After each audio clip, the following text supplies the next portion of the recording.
자, 오늘 마지막 시간은 종합소득 금액에서 먼저 종합소득 공제, 그 중에서 인적 공제를 중심으로 알아보도록 하겠습니다. 우리가 이 소득 공제, 종합소득 공제를 빼면 이제 그게 과세 표준이 되어서 과세 표준에다가 적용되는 세율을 적용해서 산출세액을 뽑아내는 거거든요. 자, 우리가 이 종합소득공제에서 가장 중요한 부분, 또 금액적으로 큰 부분이 바로 인적공제인데, 인적공제는 두 가지가 있습니다. 먼저 기본공제와 두 번째 추가공제라는 것이 있습니다.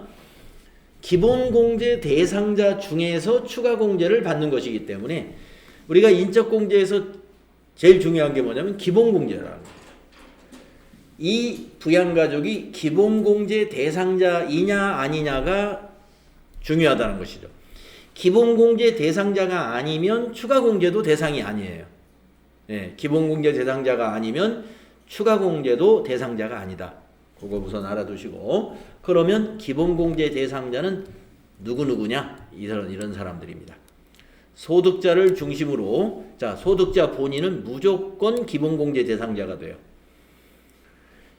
무조건이라는 건 여기 소득공제 X, 나이 요건 X 이래 놨잖아요. 소득 요건과 나이 요건 볼 필요가 없다. 본인은 무조건 기본공제 대상자입니다. 이런 얘기입니다.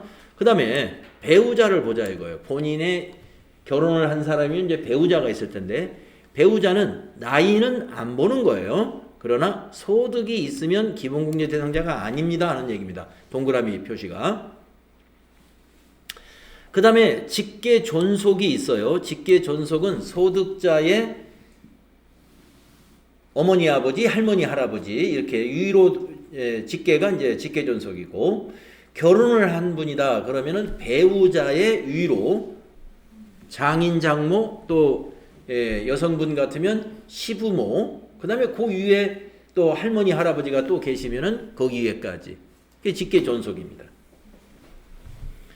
그런데 직계 존속의 경우도 배우자처럼 소득이 있으면 기본공제 대상자가 안 됩니다.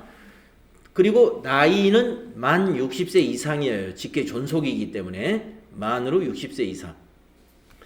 그 다음에 소득자의 형제자매인데요. 결혼을 한 사람이면 배우자의 형제자매까지도 포함을 합니다. 형제자매도 소득이 있으면 기본공제 대상자가 안 됩니다. 소득이 있으면. 그리고 나이도 따지는데 형제자매는 만 20세 이하인 형제자매이거나, 나이가 많은 쪽으로는 만 60세, 직계존속처럼 만 60세 이상인 형제자매이면은 됩니다. 그 다음에 이제 직계비속, 소득자의 아래 직계를 말하는 거죠. 자녀들이죠. 그러니까 자녀에는 입양자도 포함합니다. 입양한 자녀도 자녀예요. 그래서 자녀도 소득이 있으면 기본공제 대상자가 될 수 없어요. 소득 동그라미, 소득이 있으면 안 된다 이런 얘기고, 그 다음에 나이를 보면은 비속이니까 자녀니까 만 20세 이하만 기본공제 대상자가 됩니다. 만 20세 이하. 그러니까 나이 요건과 소득 요건이 맞아야 돼요. 그 다음에 위탁아동법에 따라서 연간 6개월 이상 위탁아동을 부양했으면 부양가족이고, 그리고 기본공제 대상자가 되는데, 역시 그 위탁아동의 소득은 없어야 되고요. 위탁아동의 나이는 만 18세 미만. 네. 직계비속보다 더 어려요. 그 다음에 이제 수급자. 수급자라면은 요 위에 있는 배우자도 아니요, 직계존속도 아니요, 형제자매도 아니요, 직계비속도 아니요, 위탁아동도 아닌데 내가 부양하고 있다. 그럴 수 있죠. 이모, 삼촌, 아니면 고모, 우리 멀리 되는 이런 멀리 있는 부모님의 형제라든가, 네. 이렇게 좀 여기 지금 위에 있는 여기에 해당되지 않는 다른 부양가족이 있을 수 있어요. 근데 그런 경우는 그 사람은 수급자만 돼요. 수급자만. 그냥 이모는 안 되고, 그냥 고모, 그냥 삼촌은 안 되는 거고, 이모 중에 수급 대상자가 있는데 내가 부양하고 있다 이거예요. 내가 돈 벌어서 우리 집에서 같이 생활을 하고 있어요. 그런 사람은 부양가족으로 기본공제 대상자가 됩니다. 근데 수급자니까 당연히 소득은 없어야 수급자죠. 나이를 안 따집니다. 수급자는. 네. 그래서 여기 이 범위를 정확히 일단 아셔야 됩니다. 기본공제 대상자에 해당되는 인적공제에 해당되는 사람들의 범위.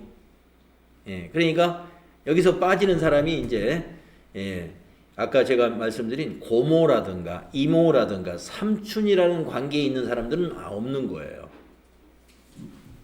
없죠? 그래서 소득 요건, 나이 요건을 봐야 된다 하는 것입니다. 자, 여기 그 주4의 내용, 직계 비속의 범위하고 또 위탁 아동에 대한 주5의 내용하고요. 그 다음에 이 기본공제 주3의 내용, 그 다음에 여기 주1의 소득 요건, 나이 요건 주2, 요 주석 내용을 이 기본공제를 더 세부적으로 알기 위해서 주1부터 주2, 주3, 주4, 주5 그 내용을 좀 보겠습니다. 자, 다음 페이지를 먼저 볼게요. 자, 아까 우리 주1은 소득금액에 관한 얘기했는데요. 과연 소득이 없다라는 것은 어떤 상태를 소득이 없다고 보느냐? 요걸 알아야 돼요. 연간 소득금액 합계액이 100만 원 이하이거나 여기에 근로소득만 있는 자는 총급여로 따져요. 여러분 이 소득금액이라는 것은 아시죠? 필요경비, 총수익금액이 아니에요. 필요경비 뺀 겁니다. 필요경비 뺀 거. 아시겠죠? 그래서 지금 우리 인적공제를 따질 때 소득금액 있냐 없냐를 따지잖아요. 소득금액을 총수익금액으로 보시면 안 돼요. 총수익금액이 아니고 필요경비 뺀 거예요. 그러면 한번 이걸 생각해 보세요. 자, 우선 근로소득만 있는 자는 총급여로 따집니다. 500만 원 이하. 그러면 소득이 없다 이거예요. 500만 원 이하는. 아까 우리가 앞 시간에서 근로소득의 과세 방법 볼 때 근로소득 공제에서 말입니다. 근로소득 공제는 바로 근로소득 금액의 근로소득의 필요경비에 해당이 되잖아요.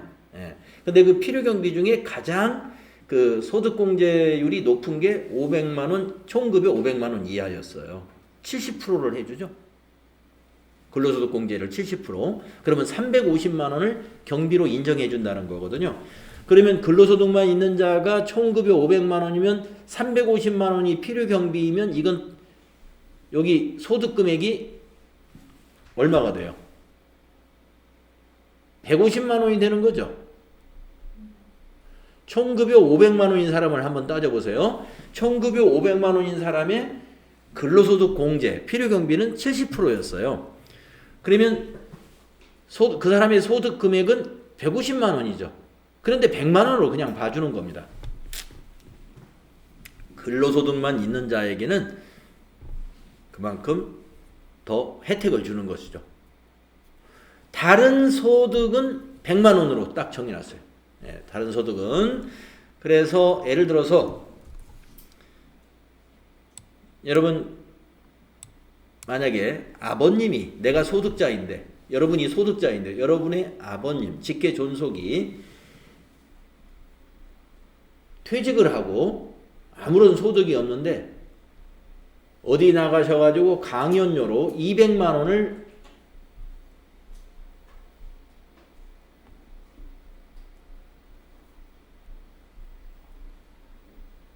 받았어요. 강연료 200만 원.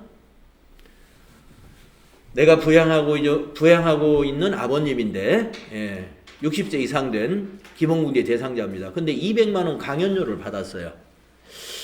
자, 소득이 있는 사람으로 봐야 되나요? 없는 사람으로 봐야 되나요? 판단을 할 때 어떻게 해야 되냐면 강연료가 기타 소득이죠. 기타 소득. 그러면 강연료 필요경비 얼마 받죠? 60%가 필요경비이죠. 60%가 경비예요. 그러면 여기에 40%만이 소득 금액이 되는 거예요. 그럼 얼마예요? 80만 원이 소득 금액이죠. 120만 원이 경비고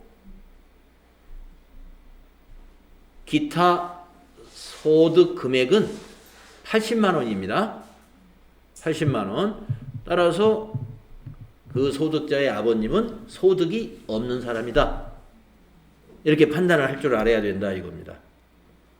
소득 금액의 개념이 그렇게 중요한 거예요. 강연료 200만 원 받았다. 이걸 소득 금액으로 여러분이 오해하시면 안 된다 이겁니다. 강연료 200만 원은 총 수익 금액인 것이죠. 기타 소득에 해당되는 수입 금액, 수익 금액과 소득 금액은 다른 것이다. 우리 앞에서 배웠잖아요. 예. 수익 금액에서 필요 경비를 뺀 것이 소득 금액이다. 이걸 계속 강조해 드린 이유가 그런 겁니다. 예. 그래서 주어진 데이터가 소득 금액이다 라고 주어졌으면 그것만 가지고 따져야 돼. 100만 원이 됐느냐 안 됐느냐. 근데 소득 금액이라고 하지 않고 강연료를 받았다. 이런 식으로 뭐 출연료를 받았다. 이렇게 총 급여가 얼마다. 이거는 소득 금액이 아닙니다. 예. 총 급여가 얼마다 그러면 소득공제, 근로소득공제 빼야 되고 근로소득공제. 그 다음에 이런 기타 소득 같은 경우 강연료가 얼마다 라고 하면은 필요경비 60% 빼야 되고요. 만약에 자녀가 있는데 자녀가 교육청에서 실시하는 무슨 미술대회에 가가지고 상금을 받았다. 이렇게 했으면 요거는 공익기관이 주무관청의 허가를 받아서 시행한 대회의 상금이란 말이에요. 그럼 필요경비 얼마 빼야 돼요? 80%. 그렇죠? 80%. 그래서 만약에 200만 원짜리 아까 상금을 받았다. 우리 자녀가, 고등학교 다니는 자녀가. 그러면 소득이 없는 사람이에요. 왜냐? 80%가 상금은 80%가 필요경비니까 120만 원 빼면 80만 원이기 때문에 우리가 기본공제 대상자의 소득 금액을 따질 때는 100만 원을 따지거든요. 100만 원. 소득 금액 100만 원 이하이어야 한다. 제로가 소득 금액이 없는 게 아니고 100만 원까지는 소득 금액이 없는 걸로 보는 거예요. 자, 그거 정확히 이해하셔야 되고, 그 다음에 이 소득 금액에는 우리가 그동안 종합소득 세목 6가지만 정리했잖아요. 그것만 더하면 안 돼요. 이 소득 금액에는 종합소득 6가지, 2배사 근연기 6가지에다가 퇴직 양도를 포함해서 소득 금액의 합을 계산한 겁니다. 그러니까 만약에 아버님이 아까 강연료가 200만 원이 아니고 퇴직금이 만약에 200만 원 있었다. 아니면 아버지가 양도소득 금액이 200만 원 있었다. 퇴직금이나 양도소득 금액이 200만 원이 있었다면 소득이 있는 분이에요. 필요경비가 없습니다. 예. 일부 퇴직소득에 필요경비가 인정되는 것도 일부 있어요. 근데 아주 특정한 어떤 예외가 있는 거 외에는 일반적으로 필요경비가 없기 때문에 양도소득 금액이 얼마 있다. 퇴직금이 얼마 있다. 그러면 100만 원 이상이면 안 되는 거예요. 네, 100만 원 이상이면.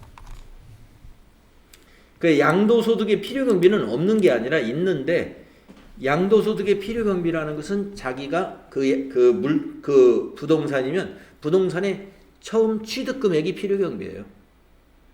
1억에 사가지고 이번에 1억 8천에 판매했다. 그러면 1억 8천이 총 수익 금액이고 빼기 필요경비는 매입한 금액 1억 원. 네, 그게 필요경비인 거죠. 그러니까 양도소득을 문제로 내면 양도 차익이 얼마가 발생했다 이렇게 낼 거란 말이에요. 그 양도 차익 자체가 소득 금액이다 이거예요. 소득 금액.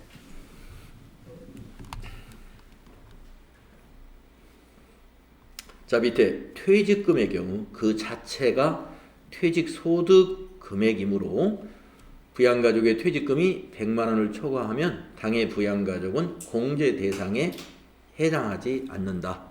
기본공제 대상자가 아니다. 이렇게 예를 들어서 말했습니다. 자, 그래서 다시 말씀드리면 소득이 없는 사람은 100만 원 이하의 소득 금액을 의미하는데 이 소득 금액은 총 수입액이 아니다. 필요경비 뺀 것이다 라는 거 알아두시고 여기에는 퇴직소득과 양도소득을 합해서 판단한다는 거예요. 다음에 아까 장애인에 관한 겁니다.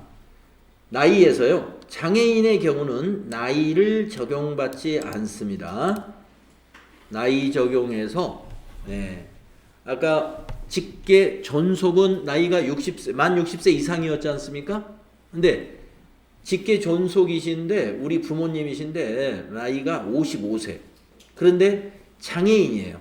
그러면 나이 상관없어요. 소득만 없으면 장애인의 경우 나이는 적용하지 않는다. 소득 요건만 본다. 요것도 알아두시고 그 다음에 주 3에 있는 내용 기본공제를 받기 위해서는 해당 거주자와 생계를 같이 해야 하는데 구체적인 내용이 다음과 같다는 겁니다. 그러니까 생계를 같이 한다는 의미는 소득자의 소득 금액으로 생활을 같이 한다는 뜻이거든요. 소득자의 돈으로 같이 생활한다. 같이 음식 밥 해 먹는 거 뭐 난방하고 이러 들어가는 거 이런 비용 생계를 같이 한다 이런 뜻이에요. 그렇다면은 꼭 주민등록표에 같이 있어야 되느냐? 그렇지 않습니다. 우리가 자녀 같은 경우는 유학을 갈 수도 있는 거고요. 유학 가면은 그 부양해야 될 책임자, 소득자가 다 생활비 지원해 줘야 되지 않습니까?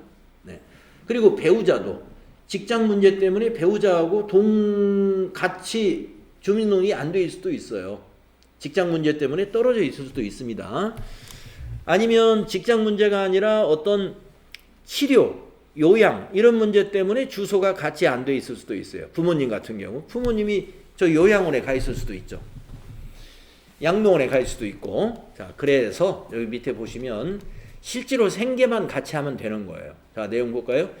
주민등록표에 동거가족으로 해당 근로자의 주소 또는 거소에서 현실적으로 생계를 같이 하는 사람으로 한다. 이게 원칙인데 두 번째, 직계 비속 입양자는 주소에 관계없이 생계를 같이 하는 것으로 보는 것이다.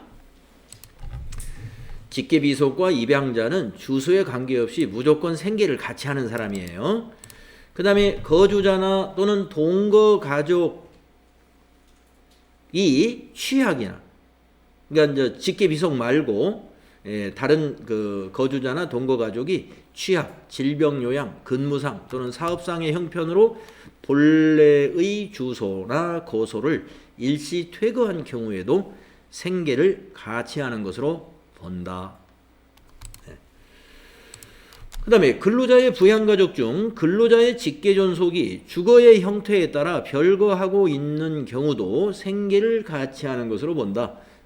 그래서 바로 부양가족 중에 근로자의 직계존속, 이제 부모님이나 할머니, 할아버지가 해당이 되겠죠.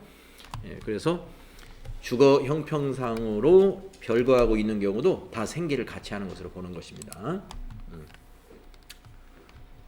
그 다음에 주 4에 있는 내용은요. 며느리나 사위의 경우를 보겠습니다. 며느리나 사위는 직계 비속이 아니에요. 며느리라면은 아들의 배우자이고 사위라 하면은 직계 비속인 딸의 배우자이기 때문에 며느리나 사위는 기본공제 대상이 원칙적으로 안 됩니다. 기본공제 대상에 해당되지 않아요. 그런데 기본공제 대상 직계비속과 그 직계비속의 배우자가 모두 장애인인 경우에만 해당이 됩니다.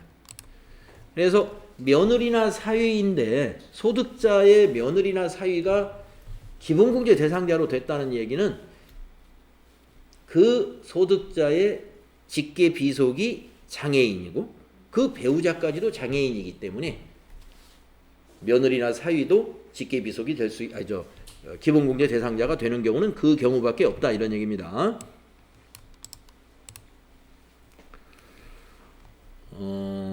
그 다음에 주 5까지 있었나요? 아까 기본공제에서 네 마지막으로 위탁아동이 주 5네요. 그러면 주 5까지만 읽어보겠습니다. 아동복지법에 따른 가정 위탁을 받아 양육하는 아동으로서 해당 과세기간에 6개월 이상 직접 양육한 위탁아동이 해당이 됩니다.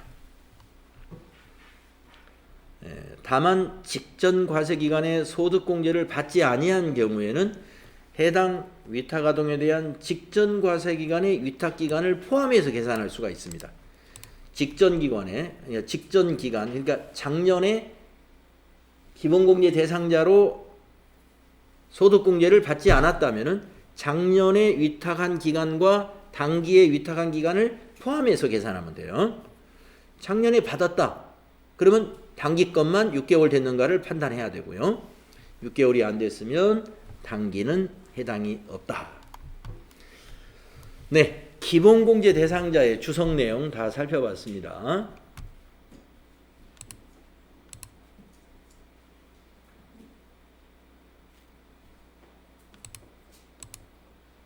네, 자 다음은 이제 추가 공제를 보겠습니다.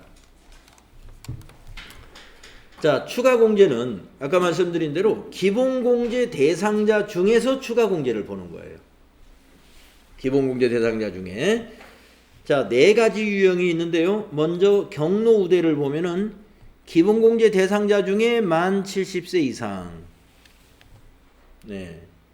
만 70세 이상은 100만 원을 추가로 공제해 준다 해서 한 명당 100만 원 추가로 공제한다 해서 추가 공제 대상자고요. 그러면 아까 우리 기본 공제는 어떻게 계산하냐면 금액을 계산할 때 한 명당 150만 원. 한 명당 150만 원을 소득금액에서 공제해 주는 거예요. 지금 우리 인적 공제는 소득금액에서 공제해 주는 제도입니다. 종합소득 인적 공제를 지금 얘기하는 거죠. 자, 이제 장애인 추가 공제는요, 한 명당 200만 원이 해됩니다. 가장 많네요. 이게 추가 공제 중에서 200만 원. 대상자는 기본공제 대상자 중에서 장애인. 그래서 기본공제 대상자 중에 장애인이니까 기본공제 150만 원 플러스 200만 원 이렇게 된다는 거죠. 아까 경로우대는요, 직계 존속이 만약에 만 60세 이상이 아니라 만 70세 이상이 된 양 부모님이 다 계시다. 그러면은 기본공제 150만 원씩 양 부모님 300만 원에다가 경로우대 한 명당 100만 원, 200만 원 더해서 500만 원의 소득금액 공제가 된다는 거죠.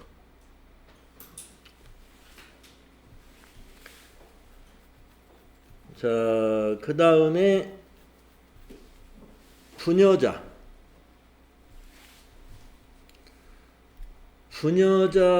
공제가 50만 원 추가 공제가 있습니다. 이 부녀자니까 소득자가 여성이어야죠. 내용을 보면은 종합소득 금액이 3천만 원 이하자인 거주자가 다음 어느 하나에 해당하는 경우, 자, 배우자가 있는 여성이어야 된다. 배우자가 있는 여성이어야 된다 하는 것은 결혼을 했다는 얘기고요. 그 밑에 거를 보면은 배우자가 없는 여성으로서 부양가족이 있는 세대주. 자, 그러니까 미혼인 상태에서도 부녀자 세액공제가 되는 경우다라고 하면은 배우자가 없지만 만약에 부양가족이 있다. 어떤 경우 있을까요? 20세 이하인 동생을 내가 데리고 있다든가, 20세 이하인 동생. 그러면 동생하고 나하고 같이 살면은 그 위에 내가 세대주가 되는 거죠. 그리고 반대로 부모님을 모시고 있다 그러면은요, 이 세대주를 날로 해가지고 부모님을 나의 세대원으로 만들면 돼요. 그러면 부녀자 세액공제에 해당이 됩니다. 세액공제가 아니라 소득공제예요. 부녀자 소득공제. 자, 50만 원. 그 다음에 한부모가 있어요. 한부모는 여성, 남성이 다 해당이 됩니다. 이건 추가 공제 100만 원 해주는 건데요. 배우자가 없는 자로서 기본공제 대상자인 직계 비속 또는 입양자가 있는 경우입니다. 자, 배우자가 없는데 직계 비속이 여기에 있는 사람이 있다 이거예요. 예. 그러면 이제 배우자하고 사별을 했다든가 배우자하고 이혼을 했다든가 하면 이런 경우에 해당되는 분이 있겠죠. 네. 그래서 배우자가 없는데 기본공제 대상이 되는 직계비속이 있다. 20세 이하 자녀가 있으면 한부모가 됩니다. 남성이든 여성이든.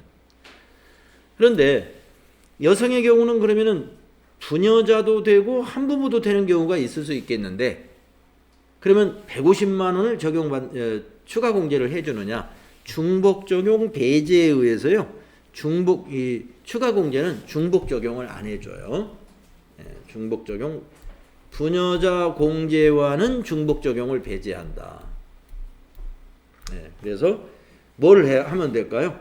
큰 거 받으면 되죠. 한부모를 적용시키는 게 유리하겠죠.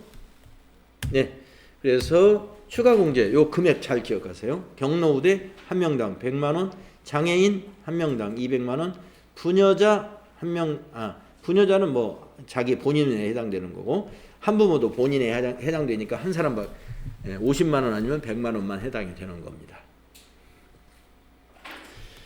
그래서 여러분 그 소득세 이론에서 인적공제 금액을 계산하시오. 주민등록표를 딱 주고 그 사람들의 소득관계를 딱 자료로 줍니다.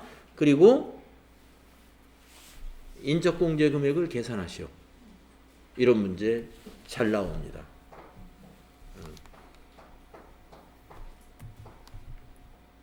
한번 계산을 한번 해보죠.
요거 한번 계산을 한번 여러분 같이 해볼까요?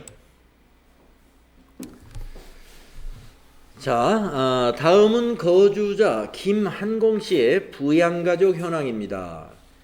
XX년 연말정산 시 김한공 씨가 적용받을 수 있는 기본공제와 추가공제 합계는 얼마일까요? 하는 문제인데요. 자, 김한공 씨는 근로소득 금액이 4천만 원인 사람입니다. 자, 김한공 씨 본인이 있고 부양가족 현황을 보면요. 배우자, 아들, 부친, 모친, 고모 이렇게 있어요. 자, 배우자는 40세이고 퇴직 소득 금액이 1,500만 원이 있습니다. 아들은 15세이고 소득이 없고 장애인입니다. 부친 75세 사업 소득 금액이 300만 원이 있어요. 모친 73세 소득 없습니다. 고모 65세 소득 없습니다. 자, 그러면 기본공제 대상자. 자, 대상자 몇 명인지 한번 세어보겠습니다. 기본공제 대상자는 몇 명일까요? 자, 김한공 씨 본인 무조건 한 명 되고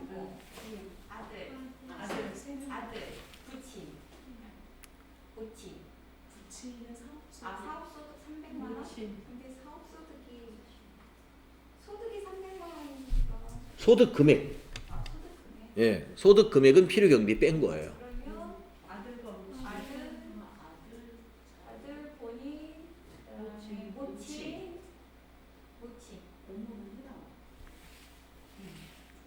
고모는 없어요.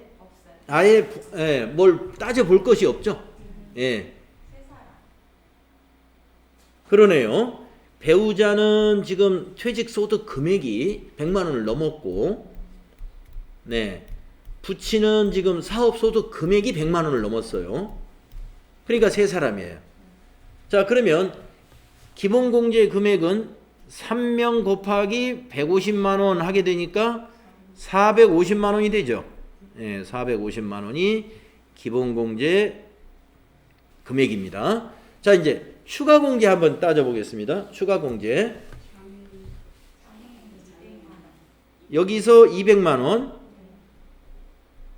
15세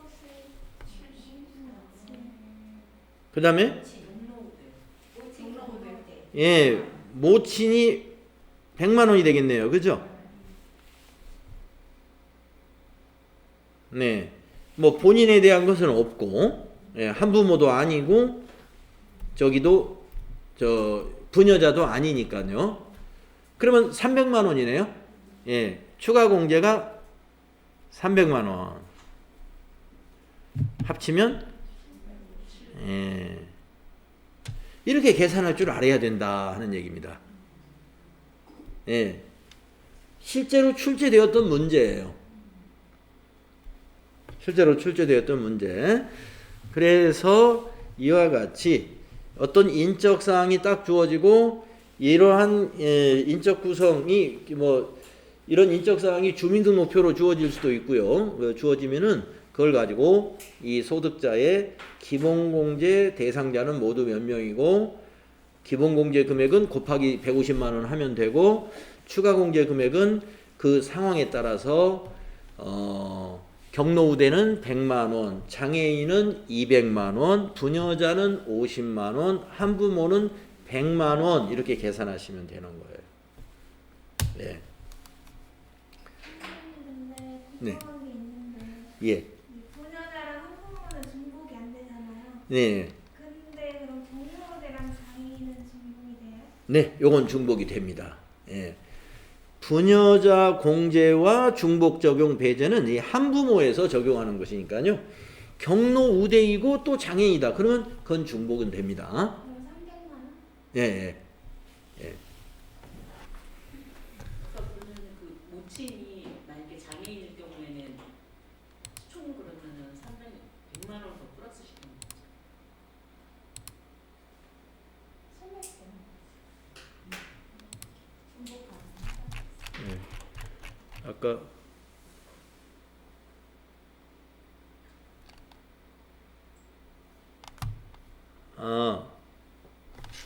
여기에서요? 네, 네, 그렇습니다. 네, 지금 여기는 장애인이 없고 경로우대만 우리가 적용하는 장애가 아니었으니까 그런 거고요. 만약에 모친이 장애가 있다. 그러면 장애인 공제 200, 경로우대 100. 네, 그렇게 적용이 됩니다.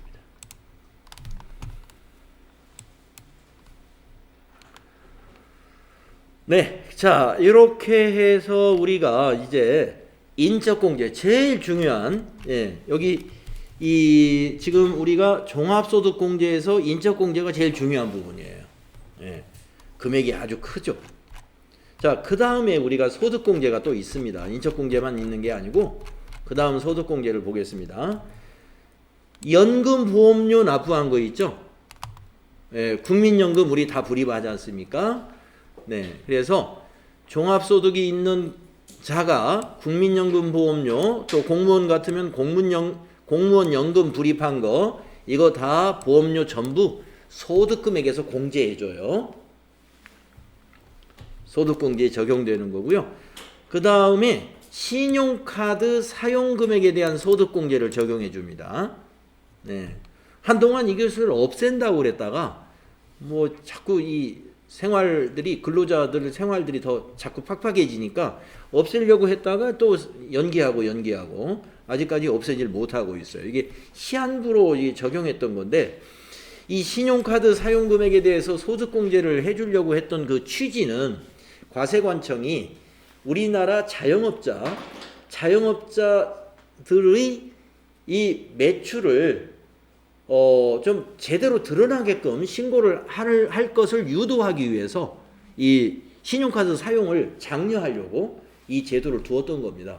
그래서 지금은 이제 신용카드 사용이 정착이 돼가지고요. 자영업자들의 그 매출이 이제 뭐 100%까지는 아니더라도 거의 다 드러났어요. 그래서 이 제도에 이제 기대했던 그 목적을 달성했다 해가지고 이제 이 제도는 없애야 된다라는 주장이 있었습니다. 한 3년 전까지만 해도. 그런데 없애면 좀 근로자들이 굉장히 싫어할 것 같으니까 정부에서 차마 지금 없애질 못하고 있는 겁니다. 계속 지금 진행이 되고 있고요. 신용카드 사용 금액을 모두 소득공제 해주는 건 아니에요. 이 내용을 보면은 그렇게 대단하게 크진 않는데 어쨌든 지금은 우리가 지출을 거의 다 신용카드로 하기 때문에 이거 무시할 수는 없죠. 자, 공제 대상은요 근로자에게 적용이 돼요. 근로자 본인과 배우자 직계비속이 사용한 사용금액입니다. 누가 해당이 없어요? 우리 같은 개인 사업자는 신용카드 사용금액 소득공제라는 걸 아예 적용 못 받아요. 근로소득이 있는 자에게 적용이 됩니다. 근로소득이 있는 자. 자, 기본공제 대상자로서 나이 제한이 없고요. 형제, 자매 및 장애인 직계비속의 장애인 배우자 사용액은 제외한다. 이게 무슨 말이냐면은 자, 자녀들이 우리가 기본공제 대상자냐 아니냐를 따질 때는 나이 제한을 만 20세 이하라는 걸 따지잖아요. 카드 사용금액에는 나이 제한이 없어요.